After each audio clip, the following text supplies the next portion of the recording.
यहाँ दी गई जानकारी ज्योतिष पर आधारित है तथा केवल सूचना के लिए दी जा रही है। TV9 डिजिटल इसकी पुष्टि नहीं करता है। यहाँ बताए गए किसी भी उपाय को करने से पहले संबंधित विषय के एक्सपर्ट से निजी तौर पर सलाह अवश्य लें।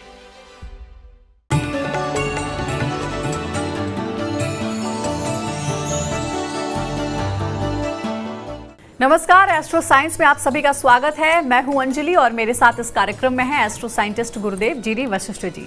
सर, आपका बहुत बहुत स्वागत। दाता खुशियां दे, माता रानी सुखी रखे। हम में से बहुत से लोग विदेश में जाकर बसने, विदेश यात्रा करने का सपना देखते हैं, लेकिन सपने तो सपने होते हैं।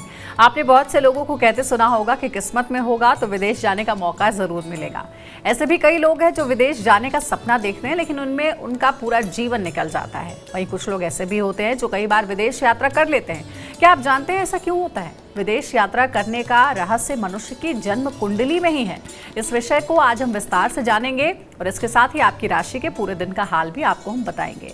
तो गुरुदेव, सबसे पहले हम जानते हैं कि कुंडली में आखिर कौन सा योग विदेश में पढ़ाई के योग बनाता है? जन्म कुंडली के अंदर बहुत सारे हालात बनते हैं और जन्म कुंडली का तीसरा घर, जन्म कुंडली का 12वां घर और जन्म कुंडली का 9वां घर, ये 3 घर ऐसे हैं जो विदेश लेकर के जाते हैं। और ऐसी अवस्था के अंदर बच्चा जिस महादशा के अंदर पैदा हुआ है उस चीज़ की पढ़ाई करने के लिए इंसान विदेश में जाता है, बशर्ते कि वो ग्रह तीसरे, 12वें या 9वें घर के अंदर बैठा हुआ हो। तो ये टेक्निकल चीज़ है।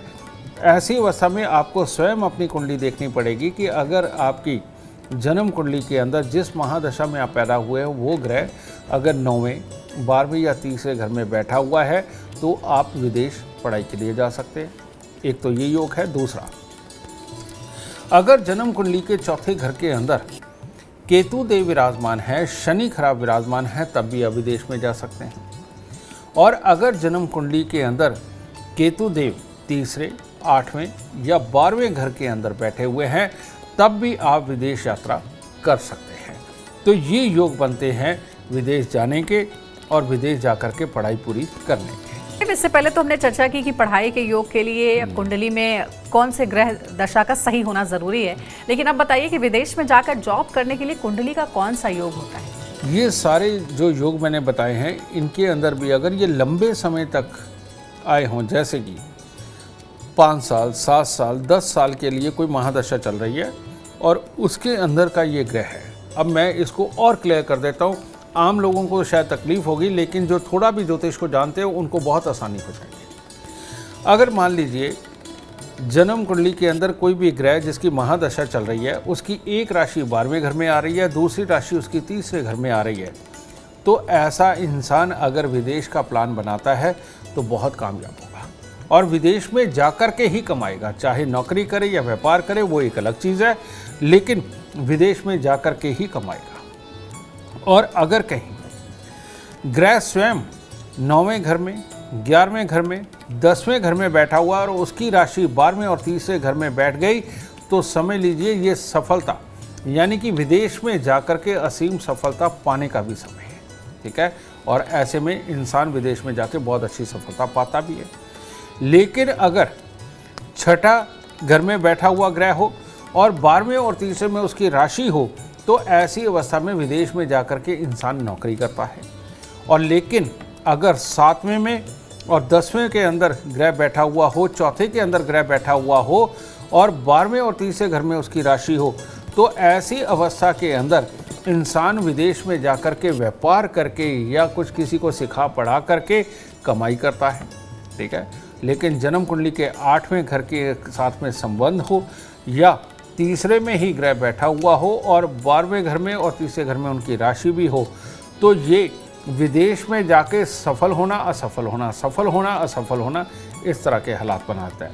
तो इन योगों का अगर आप ख्याल करते हैं, अगर ये योग आप जांचना चाहते हैं तो एस्ट्रो साइंस ऐप को डाउनलोड करके आप उसके अंदर प्रेजेंट अंतर्दशा के अंदर देखिए कि आपका विदेश का योग बन रहा है कि नहीं तो विदेश यात्रा की स्पेशल एक कैटेगरी बनी है, उसमें क्लिक करिए, आपको वो सारी डेटें नज़र आ जाएंगी जिन डेटों के अंदर आप विदेश जाना चाहते हैं। गुरुदेव, विदेश में अगर कारोबार करना चाहते हैं, आयात निर्यात करना चाहते हैं या विदेश में अपना बिजनेस फैलाना चाहते हैं तो कौन सा योग महत्वपूर्ण होता है?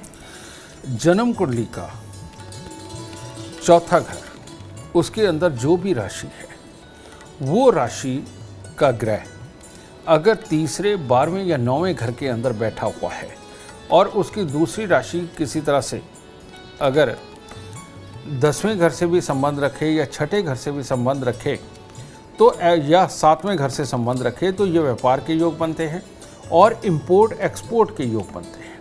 तो ऐसी अवस्था के अंदर चौथे घर का ग्रह, इसका तीसरे, 9वें, 12वें के साथ में संबंध होना इंपोर्ट एक्सपोर्ट के लिए सबसे उत्तम है। और ऐसे में विदेश में जाना आना, वहाँ सिलेक्शन करी, फिर आना, वहाँ से माल मंगवाया, फिर जाना, पैसे लेने के लिए, पैसे देने के लिए जाना, ये आना जाना लगा रहता है। और बहुत सारी दुनिया ऐसी है बेटा जो महीने के अंदर 15 दिन फ्लाइटों में रहती है, उनके लिए भी ये योग पूरी तरह से काम करता है क्योंकि चौथा घर का संबंध है।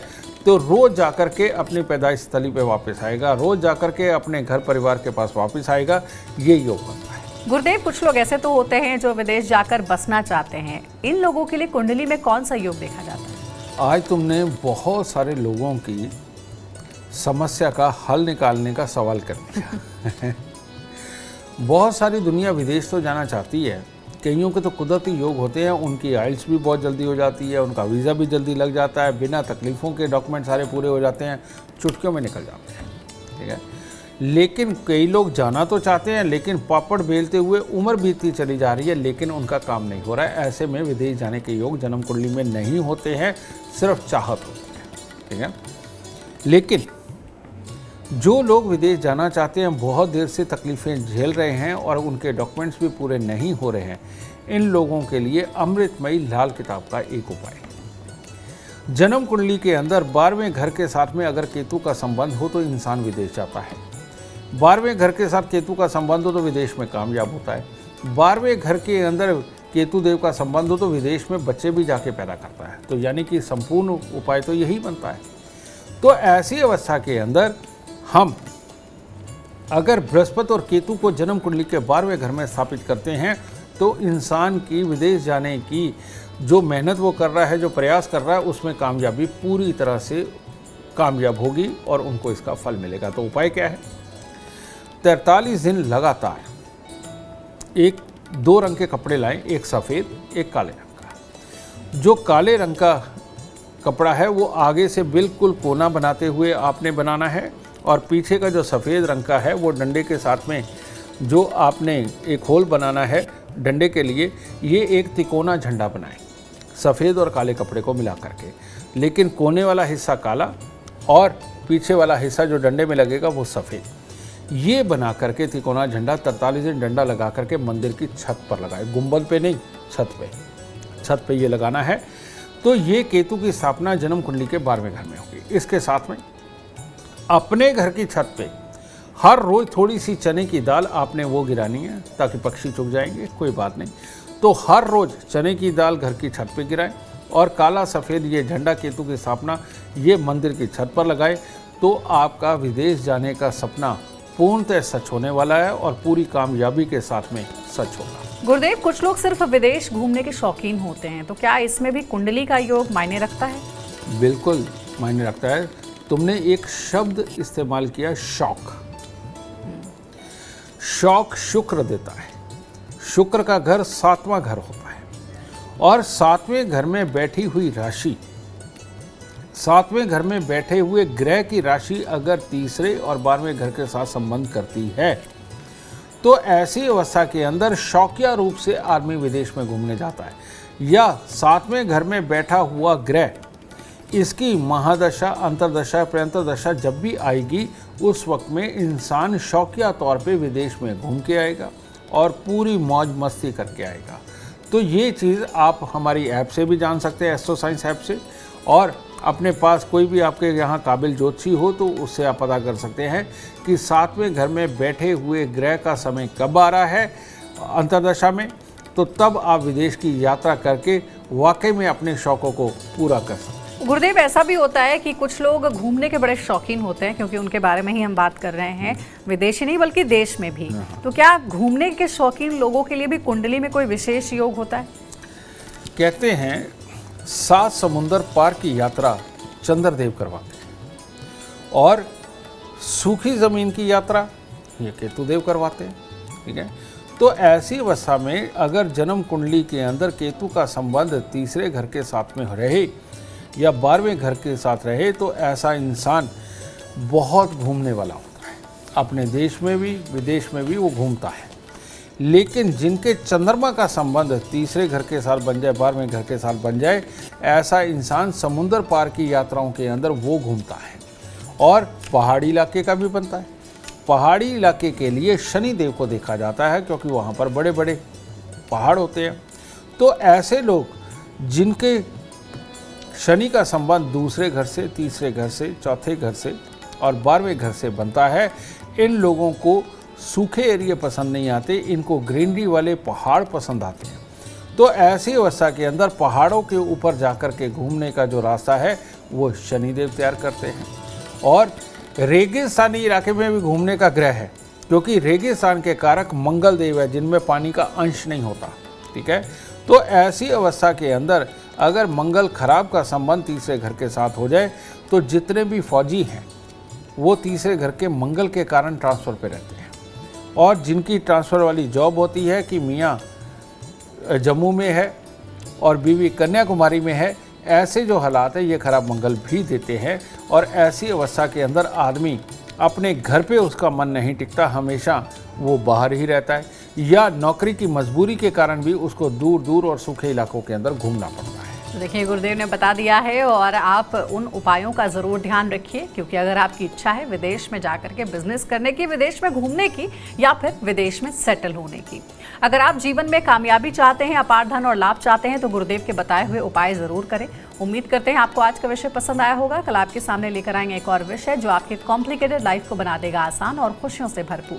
अगर आप हमारे गुरुदेव से मिलना चाहते हैं या पर्सनली उनसे बात करना चाहते हैं तो आप कांटेक्ट कर सकते हैं। नंबर है 9999900522। आप भी सुख समृद्धि और खुशहाली चाहते हैं और चाहते हैं दुखों का अंत हो जाए, तो इसके लिए एस्ट्रो साइंस ऐप डाउनलोड करना ना भूलें। फिलहाल समय हो गया आपसे इजाजत लेने का। आप बने रहे हमारे साथ और हमारे एस्ट्रो साइंटिस्ट गुरुदेव GD वशिष्ठ जी के साथ देखना ना भूलें एस्ट्रो साइंस रोजाना सुबह 8 बजे। नमस्कार।